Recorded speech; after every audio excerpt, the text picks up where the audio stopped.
Letícia, olha só, existia lá uma instrução normativa, chamada Instrução Normativa 240, de 2014, que falava que nesse custo de aquisição estava incluído o ICMS. Então, beleza, eu apuro o crédito, eu apuro o insumo, eu pego o valor total dele e ele entra para minha composição de crédito para PIS e COFINS.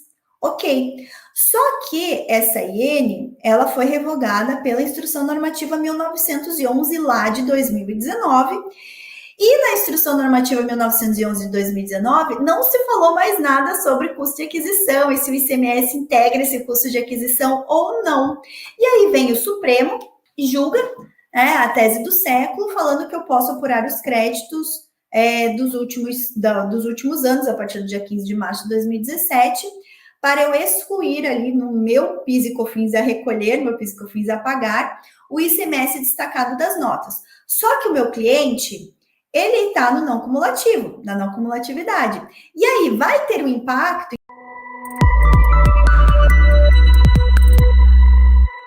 Olá, boa tarde, tudo bom? Pessoal, começando aqui nossa live de atualidades da semana, gente. Sejam bem-vindos e vamos falar, quem que tá animado aqui para falar hoje sobre ICMS, tese do século e exclusão ou não do impacto do ICMS na apuração dos créditos do PIS e COFINS para as empresas que estão na não cumulatividade do PIS e da COFINS, né? Ó, quem quer saber o link para se inscrever no Despertar da Matrix e você está me acompanhando pelo YouTube, ele está fixado na mensagem aqui do chat, tá? Só olhar a mensagem que está fixada no chat, tem o link para participar do evento hoje à noite, tá? Quem está me vendo pelo Instagram do perfil do IBPT Educação, depois só olhar o link na bio. Mas é bem fácil, tributaristadofuturo.com.br/o Despertar da Matrix, ok? Daí vocês vão cair lá na página de inscrição do evento, tá? Elisângela entrando aí, a Pri também. Então vamos lá, gente, olha só para vocês saberem, para quem tá me vendo pela primeira vez, nunca participou de uma live de atualidades aqui, toda segunda-feira, às 13 horas, nós temos esse compromisso marcado, tá? Então, não é só porque hoje começa evento, não, gente, isso é compromisso semanal nosso. Toda segunda-feira, às 13 horas, a gente vem debater um tema de atualidades aí relacionado ao nosso mundo dos tributaristas, certo? Então, toda semana eu pego uma temática aí que eu acho que vai ser muito relevante para a carreira de vocês, para vocês se manterem atualizados, e a gente vem debater esse tema aqui, tá bom?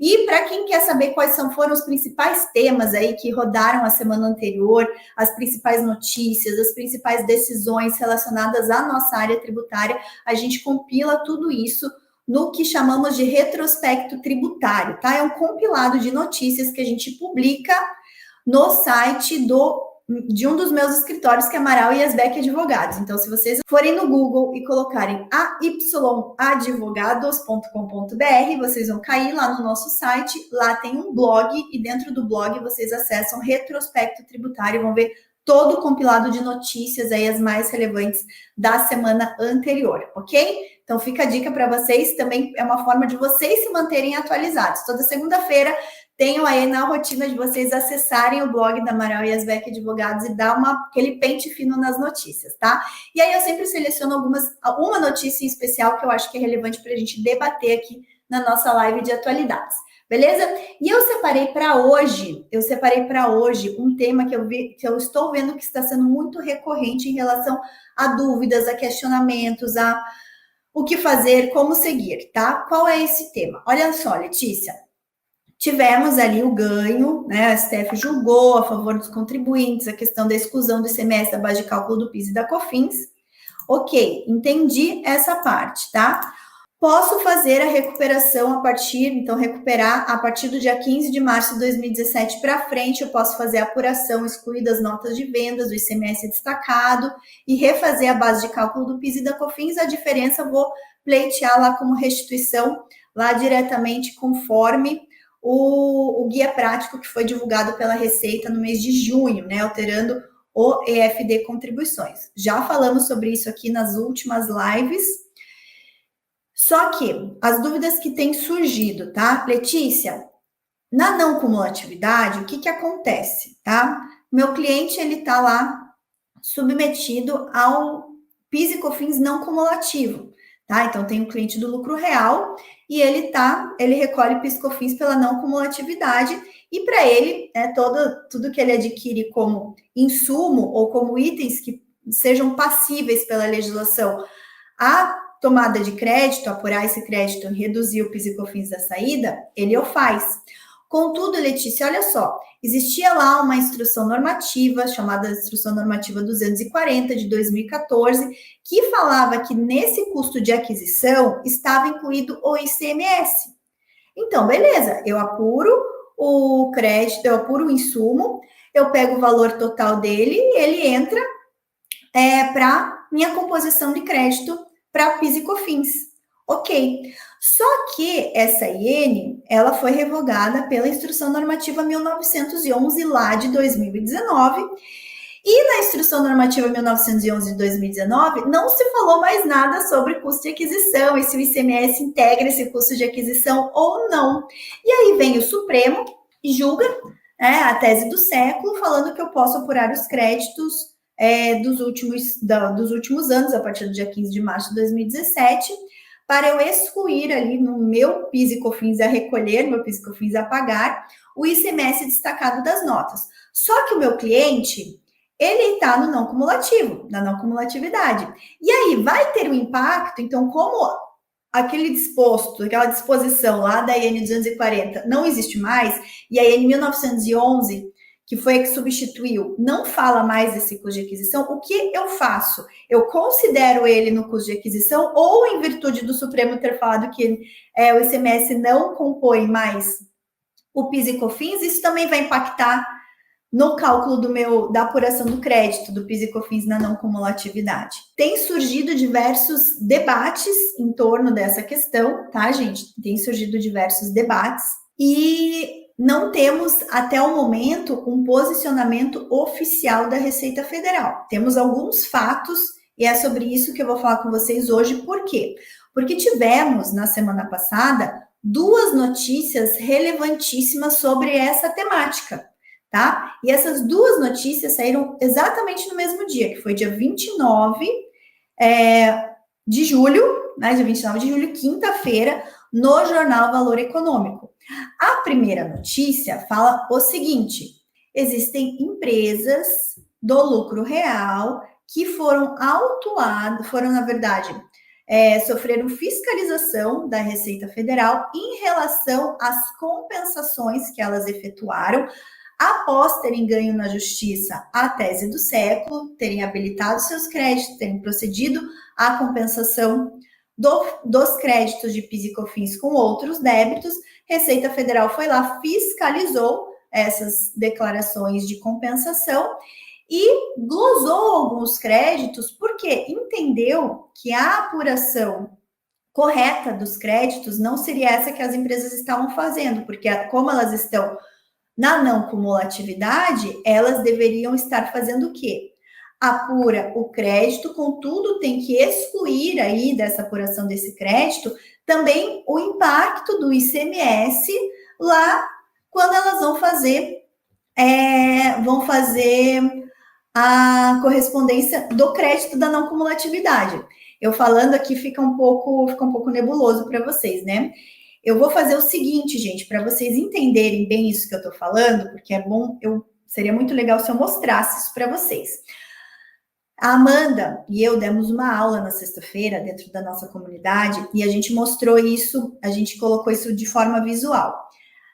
Eu vou pegar essa planilha que a gente montou e eu vou colocar isso lá no meu canal do Telegram. Então, lembre-se que quem está no Telegram sempre recebe, depois das aulas, algum material complementar. Então, eu vou pegar essa planilha, que fica visual as diversas formas de apuração do crédito da tese do século, considerando a exclusão do ICMS lá na aquisição dos insumos, ou não, tá? O que a Receita tem falado nessas glosas dessas compensações? Que o contribuinte deveria ter excluído o ICMS lá dos insumos. Teria que ter excluído o impacto do ICMS lá quando vai considerar os insumos. E aí, considerando esse impacto do ICMS e excluindo ele lá dos insumos, o crédito o crédito lá é relacionado à tese do século, reduz drasticamente pelos cálculos que a gente fez. Um exemplo que a gente pegou de um faturamento mensal de uma compra de 100 mil, na não cumulatividade, o crédito a repetir de um mês seria de 2.000, eu não vou lembrar de cabeça, R$2.200. Refazendo de acordo com o entendimento da Receita, esse crédito cai de 2.000 para R$900. Desculpa, cai de 2.000 e pouco para R$1.800. Então, ele cai aí cerca de 50%, tá? Então, é um impacto muito grande. E aí, isso faz o quê? Faz com que todas essas compensações tenham sido glosadas, com multa também, né? Tem o reflexo da multa, com a cobrança. Então, todo aquele débito, se eu apurei um crédito de 2.000, eu vou compensar com débito de 2.000. A Receita fala, não é 2.000, é 1.600. Então, automaticamente, R$400 do débito que eu coloquei lá para compensar, a Receita vai mandar o quê? Vai mandar direto para a cobrança. Então, isso gera impacto nas empresas muito grande. Então, a primeira notícia do Valor Econômico foi falando sobre esse fato das diversas autuações que a Receita Federal vinha fazendo, contudo, os posicionamentos, né, de diversos tributaristas falando que esse entendimento da Receita não vai de acordo com o entendimento do STF, porque o STF em nenhum momento falou que teria que se ajustar a legislação em relação ao impacto do ICMS nos insumos, tá? Nos insumos. E aí a gente está falando, né, do cômputo aí dos últimos anos, desde 2017. E aí, no mesmo dia 29 de julho, saiu uma outra notícia, também no Valor Econômico, falando que a Receita Federal vai suspender todas as fiscalizações relacionadas à tese do século até que o Supremo publique o acórdão relacionado a esse tema 69, e aí, uma vez publicado o acórdão relacionado ao tema 69, o que vai acontecer?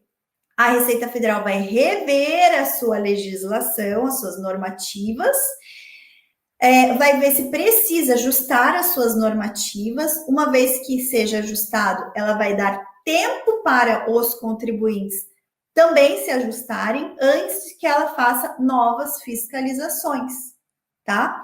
Então, a gente tem aí duas sinalizações da Receita. Uma, de que ela acha que o cálculo correto é justamente você excluindo esse ICMS aí das compras, das aquisições, dos insumos, tá?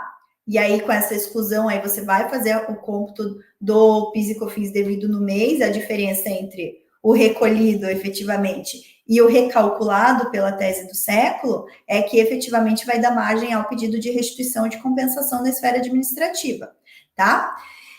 E aí, então esse é o primeiro ponto, esse é o primeiro ponto. O segundo ponto só que agora a Receita não vai mais fiscalizar, ela vai aguardar o acórdão do Supremo ser publicado e daí vai rever a sua legislação, tá? E aí, gente, se a gente vai olhar a legislação do PIS e COFINS não cumulativo, qual é a legislação de base do PIS e COFINS não cumulativo?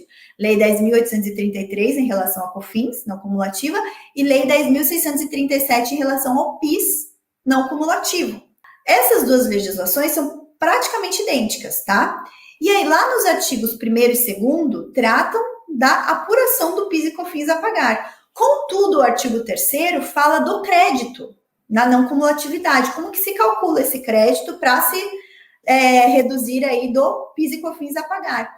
E quando vai falar da apuração desse crédito, em nenhum momento a legislação fala que deve se excluir os tributos da aquisição, tá? Para reduzir aí essa base de cálculo, em nenhum momento.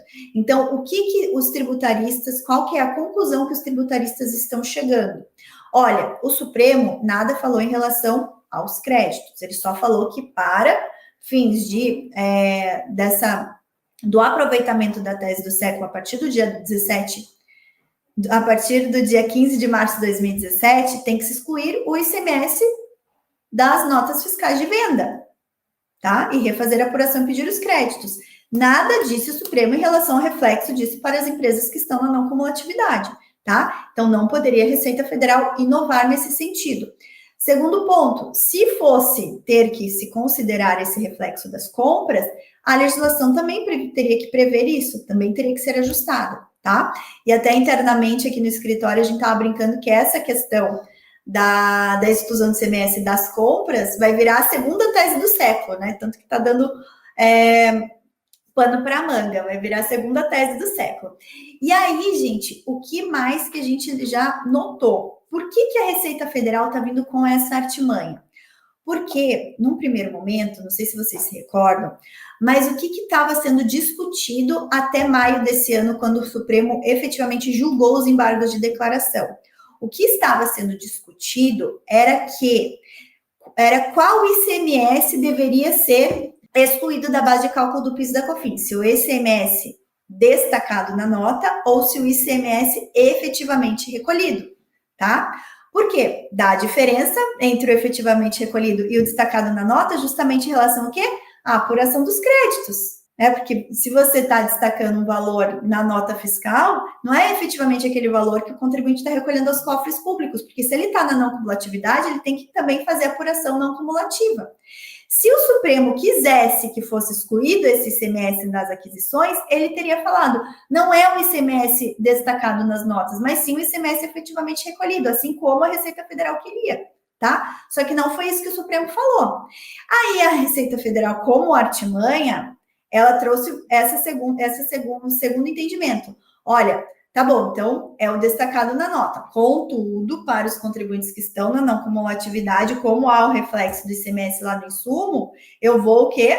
Eu vou trazer uma outra legislação, que foi no caso lá em 2019, quando ele trouxe a IN 1911, para, de alguma forma, como eu perdi lá no Supremo, como naquela época eu poderia perder no Supremo, né, a Receita Federal pensando, eu, de alguma forma, reduzir o meu rombo nos cofres públicos, tá? E foi isso que ela fez agora. Como perdeu no Supremo, o Supremo definiu que é o ICMS efetivamente, o ICMS destacado nas notas e não efetivamente recolhido, ou ICMS a pagar, enfim, como vocês queiram nomeá-lo, a Receita vem com essa artimanha. Olha, mas na não cumulatividade é diferente, você tem que tirar ali o impacto do ICMS sobre as compras, tá? Por que ela veio fazer isso? Porque se a gente faz o cálculo entre o que ela queria antes, né, se fosse o ICMS efetivamente recolhido, ou o que ela estava justificando agora nessas autuações, que é o ICMS excluindo o ICMS sobre as aquisições, o impacto financeiro é exatamente o mesmo. Tá, exatamente o mesmo. E quando vocês forem olhar lá no Telegram a tabelinha que a gente montou, vai ficar bem claro isso para vocês. O impacto é exatamente o mesmo. Então, se ela tivesse ganho lá no Supremo, falando, não, esse ICMS é efetivamente recolhido, ela nem viria com nada dessa tese da exclusão do ICMS sobre as compras, porque para ela isso já teria esse efeito, tá? Já teria esse efeito. Como ela perdeu, agora está vindo com esse novo viés, tá?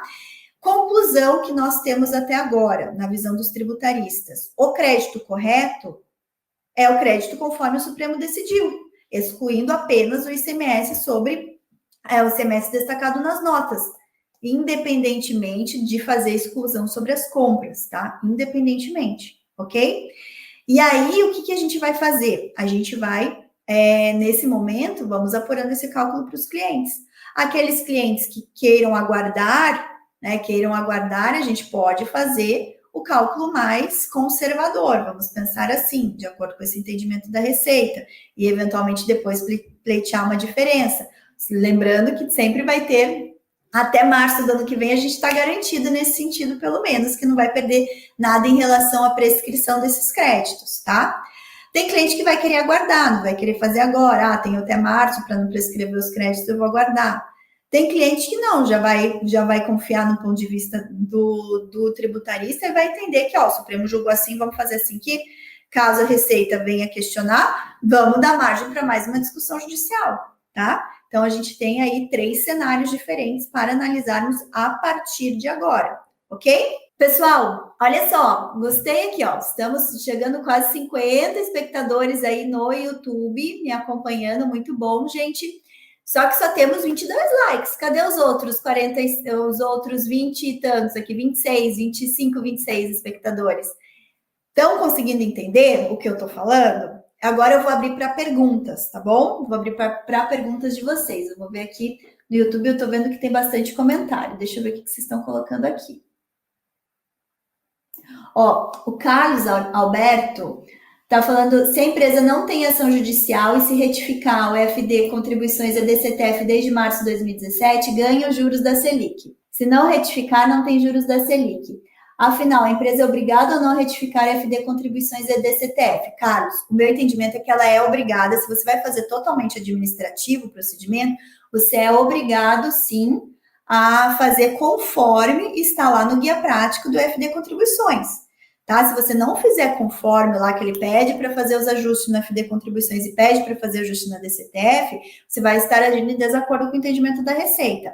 Mesmo fazendo as retificações, que eu sei que é trabalhoso fazer isso, pegar desde março de 2017 e trabalhar mês a mês, eu sei que é trabalhoso fazer isso. Já me perguntaram sobre sistemas, não vi nenhum sistema bom que faça isso de forma automatizada. Existem alguns sistemas no mercado, mas não nesse nível de detalhe, tá? Então, mais seguro ainda hoje é fazer em planilha do Excel, converter XML em arquivo do Excel e trabalhar dentro do Excel, tá? Em relação aos juros da Selic, quando você vai fazer as PERDECOMPs, que seria o teu processo depois, você vai sim atualizar pela Selic. Esse crédito ele vai ser atualizado pela Selic, tá bom? Ó, custo de aquisição com ICMS conforme o parecer normativo, CST 70 de 72 e a instrução 1911, artigo 167.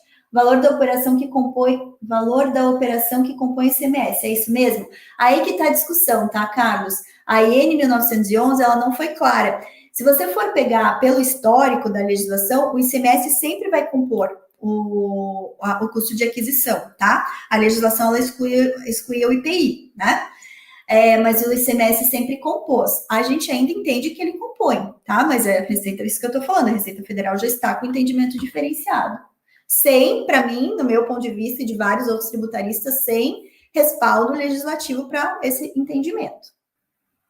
Ó, o Marcílio está falando, no caso de insumo.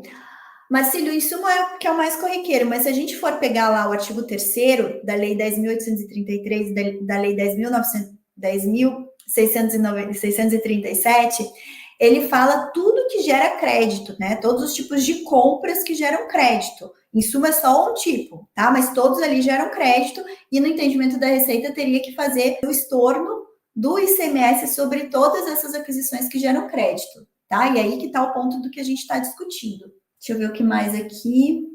E lembre-se, gente, que crédito para fins da não cumulatividade de PIS e COFINS é diferente de crédito para fins da legislação do ICMS, tá? Aqui a gente está considerando crédito para fins da legislação do PIS e da COFINS.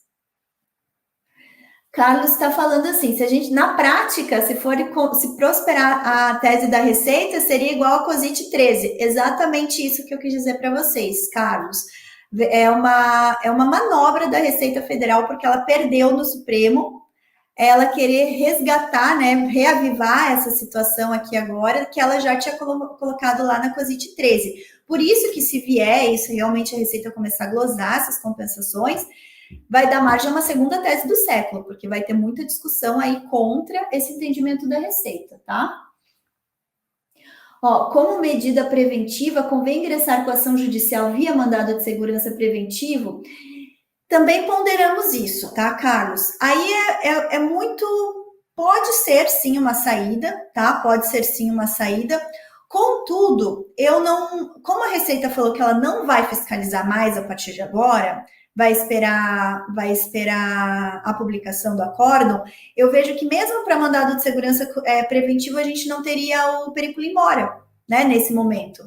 Poderia até ter o fumus boni iuris, ou seja, o fumaça do bom direito, né, o argumento jurídico para entrar com mandado de segurança, mas não teria o periculum, porque a Receita já divulgou que ela não vai mais autuar isso nesse momento, tá?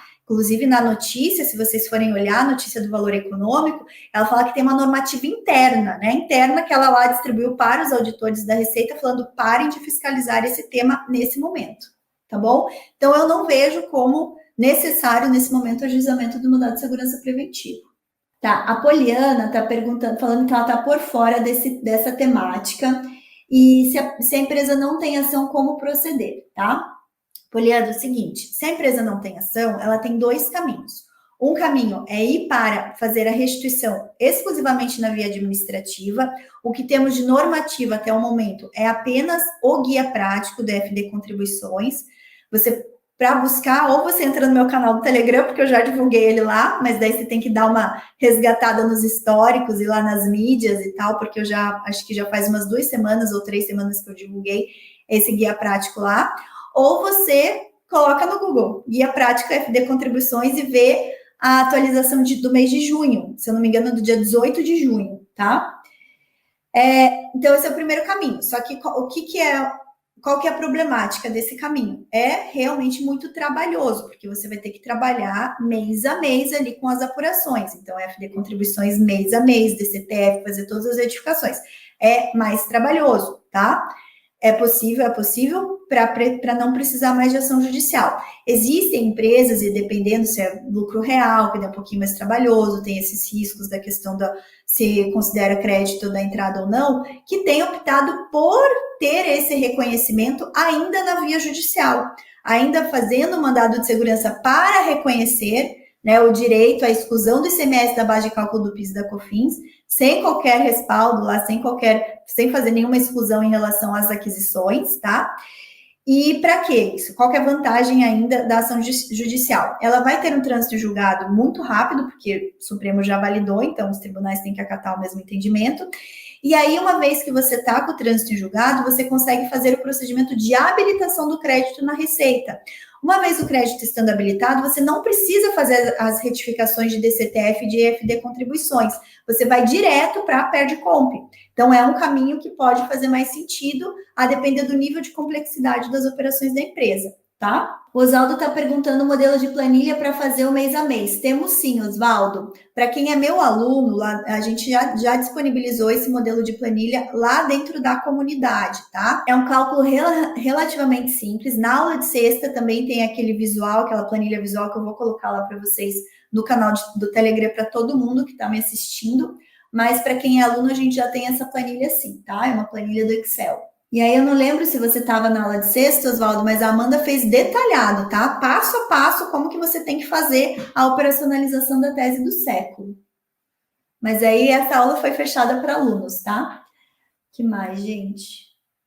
Sim, a Luana está colocando uma questão interessante, tá? A partir de agora, em que todas as empresas já podem excluir o ICMS da base de cálculo do PIS e da COFINS, o meu fornecedor, tá? Então vamos pensar que eu sou uma empresa que eu estou na não cumulatividade, eu faço as aquisições. Se o meu fornecedor já está excluindo o ICMS, então eu já estou ganhando. Aí isso vai impactar muito na forma que as empresas vão precificar os seus produtos a partir desse momento, tá? Muitas empresas vão excluir o ICMS e vão ganhar na margem de lucro, muitas empresas não vão excluir o ICMS da base de cálculo e vão ganhar na competitividade, a depender do mercado de cada um. Algumas podem ampliar sua margem de lucro, algumas outras precisam ganhar mais competitividade, então vão reduzir seu preço de venda. E aí, quem está adquirindo, fazendo essa aquisição, já vai fazer aquisição sem esse impacto do ICMS. O que eu estou discutindo agora é em relação ao passado. Né? Em relação ao passado, sim, a gente tem essa dúvida como que fazemos o cômputo do cálculo da restituição, tá? Para a gente poder fazer essa restituição, essa repetição desse indébito que foi gerado por conta do tema 69, tá? Da tese do século. A Lilian está perguntando se o material já está na comunidade. Eu acredito que sim, Lilian. Já passei para a Wendy, ela ia subir tanto para os alunos do FTF como para os membros da comunidade, tá? Acredito que já esteja lá. Se não estava, ainda hoje ela vai disponibilizar, porque eu já estava conversando com ela hoje de manhã. A Poliana está perguntando se vai abrir vaga em breve para o curso. Poliana, olha só, deixa eu te falar O FTF, ele abre e fecha turma, né? Ele não fica vendendo o tempo todo. O FTF, para quem não sabe, gente, é o curso de formação de tributarista do futuro, tá? Eu vou abrir a 6ª turma do FTF no dia 9 de agosto, exatamente daqui uma semana. Então, quem tem interesse em ingressar na 6ª turma, já fica ligado, tá? Por quê? Porque no dia 9, o dia da abertura, quem tá ligado vai conseguir receber bônus extras e uma condição mais, né, é melhor do que os outros que não estão tão ligados assim, para ingressar no curso, tá? Então fiquem ligados, quem estiver acompanhando o Despertar da Matrix também vai ser comunicado sobre isso lá, tá? A gente vai fazer essa comunicação provavelmente no final da semana. Quem está na lista de espera também fica ligado, porque hoje vocês vão receber uma ligação minha, já tenho toda a lista da galera que está na lista de espera, porque vocês vão receber a oferta, né, o link para se matricular antes de todo mundo, porque vocês já colocaram o nome lá na lista de espera. Então, eu vou passar o link, eu vou ligar para vocês hoje, vocês vão receber essa ligação, então fiquem espertos, isso porque a gente também está entrando em contato com todo mundo para passar o link para vocês entrarem, ingressarem. A gente criou um grupo só para quem está na lista de espera do curso, tá? E até onde eu sei, a gente é mais ou menos umas 170 pessoas, tá bom? Na lista de espera, e a gente não tem todo isso de vaga para o curso. Então, fiquem bem, assim, de olho mesmo, fiquem bem antenados, porque quem quiser ingressar vai ter que ser rápido, tá bom, gente? Tem que ser bem ligeiro ali no dia 9, ok? Pessoal, olha só, antes da gente finalizar, primeiro, obrigada por todas as participações de vocês, muito obrigada, eu sei que é um tema que interessa todo mundo agora, porque realmente é a chance, né, da gente auxiliar as empresas, da gente, olha o que a tese do século trouxe de oportunidades para a gente, tá? Isso vocês que estão aqui me acompanhando, depois eu vou acabar repetindo algumas coisas na aula da noite também, mas olha só, tese do século nos trouxe a possibilidade de a gente oferecer um serviço de compliance para fazer os ajustes passados, tá?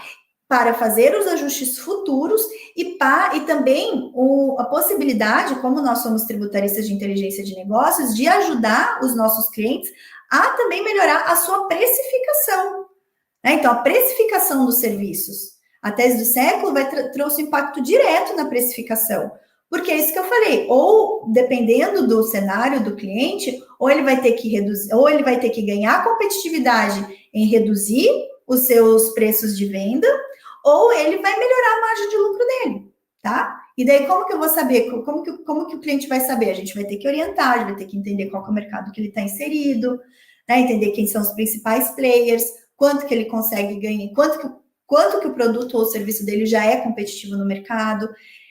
E tudo isso, a tese do século nos abre, né, como nós somos tributaristas, nos abre oportunidades para a gente aumentar o quê? O nosso portfólio de serviços. Só que nós precisamos olhar isso, gente, como uma baita oportunidade nesse momento, que a gente não pode perder. Não vai ser para sempre que as empresas vão ter essa dúvida. Daqui a pouco, já entra no fluxo normal delas, né? Já vão ter internalizado, já vão ter pedido as restituições. Então, a gente tem que aproveitar agora, que está fresco, que é um momento, é o tema do momento, para a gente ir em cima das empresas e auxiliá-las, tá bom? Ok? Fechamos aqui. Pessoal, quem tiver mais perguntas, eu fico à disposição, manda lá no meu direct do Instagram. Quem não sabe, é o Tributarista do Futuro, só mandar um direct. Aí, sempre que possível, eu vou procurando responder, ou eu vou trazer, ou hoje à noite eu também posso abordar mais algumas dúvidas que vocês tenham, tá bom? Na aula de hoje. Agora eu vou precisar dar um tchauzinho aqui para vocês. Hoje à tarde vai ser super dedicada, né, a nossa aula da noite. Então, tem pessoal que vai estar trabalhando aqui no escritório para preparar o melhor ambiente para vocês, eu revisando o material da aula de hoje, também tem o fluxo do escritório, né? A gente também está aí no dia a dia, então tem fluxo do escritório, e agora eu preciso entrar lá com o meu pessoal da comunidade também, porque toda segunda-feira, depois que eu acabo aqui, eu entro lá com eles para a gente debater os outros temas relevantes da semana. Tá bom, gente? Então, espero vê-los vocês na próxima segunda, para a próxima aula de atualidades, e hoje à noite, em especial, para o nosso Despertar da Matrix, às 20h13, tá bom? Vejo vocês hoje à noite, vai ser aqui pelo canal do YouTube, vocês já podem ativar o alerta, a aula já foi mandada, o link da aula já foi mandado para todo mundo que se inscreveu lá nos grupos de WhatsApp ou por e-mail. Quem não recebeu e-mail, olha na caixa de spam, olha na caixa de e-mails promocionais, você recebeu lá o link, já deixa ativado o alerta lá para você ser comunicado a hora que a gente entrar na aula, tá bom? Não perca de estar comigo hoje, tá bom? E eu sei que tem muita gente que ingressou nos nossos grupos VIP das aulas do Despertar da Matrix. Vocês vão ter, assim, uma atenção toda especial da minha parte, vão ter prioridade para mandar pergunta, Depois da aula, ainda vou dar uma atençãozinha para vocês, para a gente arrematar as dúvidas. Tem bastante gente que ingressou no grupo VIP do Despertar da Matrix e vai estar comigo dentro do Zoom, tá? Então, eu vou ter aí uma participação, uma galerinha especial e comprometida que vai estar comigo dentro do Zoom, para a gente ir compartilhando aí com vocês durante a aula, tá bom, gente? Ó, beijo no coração de vocês, estamos juntos. Hoje à noite estaremos aí com muito mais conteúdo para vocês. Prepare o caderno, prepare o papel e caneta, porque vai ter muito conteúdo bom para vocês anotarem, tá bom? E ó, já vou colocar lá no Telegram também a planilha, né, o quadrinho que eu comentei aqui durante a nossa live, tá, gente? Até mais, até a noite, vejo vocês. Tchau, tchau.